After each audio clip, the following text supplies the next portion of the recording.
So I had this weird single idea of a woman crawling out of a hole in the ground. It literally was that simple an idea. And just the image struck me. This woman crawls out of a hole in the middle of the night. She doesn't know who she is. She's trying to figure out who she is. No one else knows who she is, but there are evil forces chasing her. That's literally as simple as the idea was, and I didn't have any of the answers to any of the questions.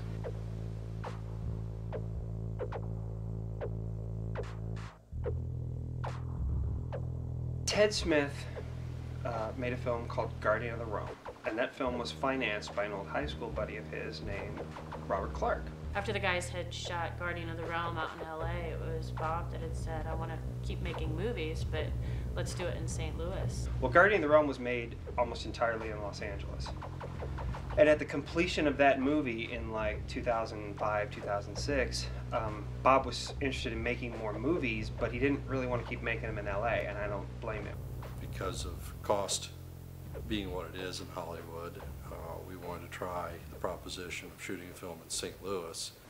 And the more we got thinking about it, we were like, well, wait a minute, if the idea for Pirate Pictures and if our goal is to bring feature filmmaking to the Midwest, let's make sure that everybody is from the Midwest. So we narrowed that casting net and brought it in much tighter and made sure that everybody that was involved is a St. Louisan. We really did a broad mix of casting techniques, really, casting avenues. We went with several of the local casting agencies in St. Louis. One was Talent Plus, the other one was Azalea. And we found a fair number of people through both of those agencies. It took us a while to find them. We probably spent 3 months looking for our lead actress. I got involved through my agency. They got me an audition, and they decided to audition me for a one-liner that was for the Obnoxious Girls. And the Obnoxious Girls appeared in a clothing store. When she walked in the room, we're like, you're not 17, but her headshot was. She clearly was more, what's the polite way of saying it would be, she's clearly a lot more healthy than the average 17-year-old girl. So we started talking to her and decided, well, we're not going to read you as one of the Obnoxious Girls. We're going to read you for the lead, for Laura. And I was so nervous, but I was so excited. I came back and I auditioned as Laura, and they liked me. I mean, they thought I needed some work. The thing that we liked, though, was that Caitlin hung out and talked to us for 15 or 20 minutes after the audition, and we liked her personality. So when I started going back through all the actors and looking at their audition tapes again, and I came back to Caitlin, I realized what a kind of spunky, sort of vivacious person she was, and I started thinking that that's what the character needed, was kind of an independent, sassy quality. They did a callback with me, sent me a script, and we did some more filming, and progressively as we auditioned the second time, I think it got better, I got less nervous, and they decided to cast me as Laura. Don McClendon, who plays the bishop, and we found at a local play, and we really liked his presence, so we plucked him. It's not thy mind, let not thy soul contrive against thy mother art. Leave her to heaven.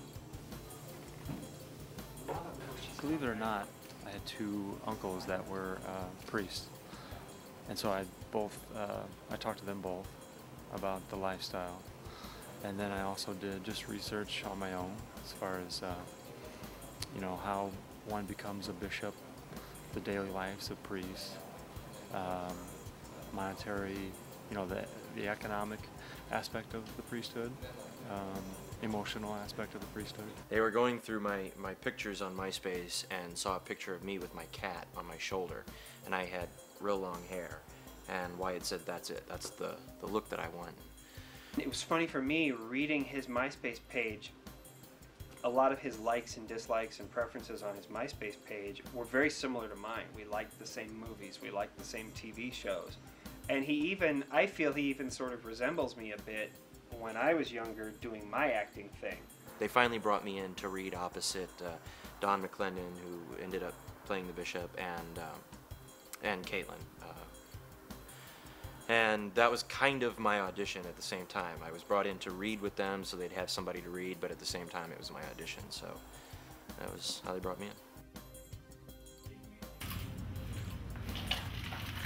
Okay, relax. Alright. I don't know. I had two names in the movie. My first name is not really a name, it's the way they call me in the movie. It's the handsome stranger. The stranger is the one that is around the lead female character. I have no name really there at that point. I have no dialogue at that point. But you can see that this guy is something mysterious. It's there, but it's not. It disappears and appears again. And then at the end of the movie, you'll see Lazarus, which is the time, the 2007 time. The scenes with Carlos in 1897 and just when he's biting my neck, and I just think he's so much fun to work with, and he has such a good spirit, and every time he was on set we had such a great time. With Carlos Leon, I started off looking for this sort of GQ, square-jawed American character, and when we saw his picture we really liked what we saw. Then we found out he was Venezuelan, had a very thick accent, and we thought, well, okay, let's take a look at him anyway. And when he came in, we liked him so much, we said, be Venezuelan.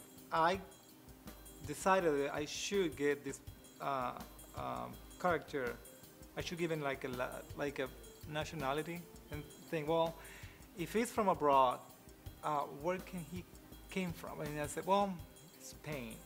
So I gave him that. Carlos even threw in a line of dialogue. When the pastor confronts him and says, you know, who are you? Enough of this. Carlos turns to him and in very old world Spanish says, do you think you can defeat me? That was Carlos' idea. He wanted to bring as much history to that character as possible.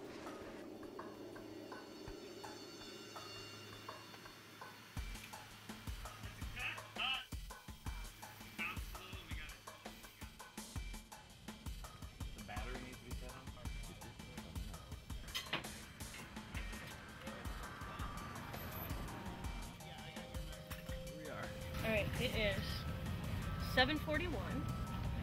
I got here at 6. I went to bed at 3:30. So I'm running on adrenaline, and that's okay. If you see Mom and Dad come out to get the door, then I could see cutting down the door actually. We are at Victorian Memories, which is in St. Charles. And it is an authentic 1800s house that's been converted over into a bed and breakfast.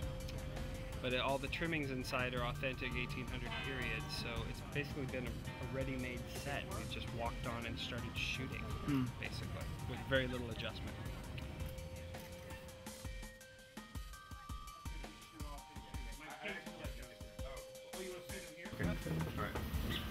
I'm kind of numb, but I'm so excited that we're shooting, and we've been doing so much prep on this that it's just finally here.